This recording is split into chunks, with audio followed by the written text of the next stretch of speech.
కోసం నువ్వు ఆయుధంగా మారి కొండలే ఢీ కొట్టరా అది ఎంత కష్టమైనా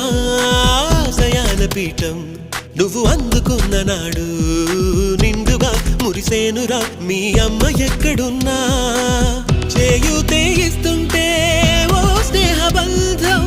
చరితల్లే మారాలి నువ్వెళ్ళు మార్గం నీ ప్రతిభే చూపించే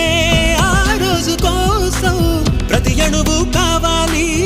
నీ వెనుక సైన్యం లేరా అడుగేరా ఆ శిఖరం చేరా నిరుపై సాగరా ఆ గెలుపే నీదిరా నీ రేపటి లక్ష్యం మరువకు సోదరా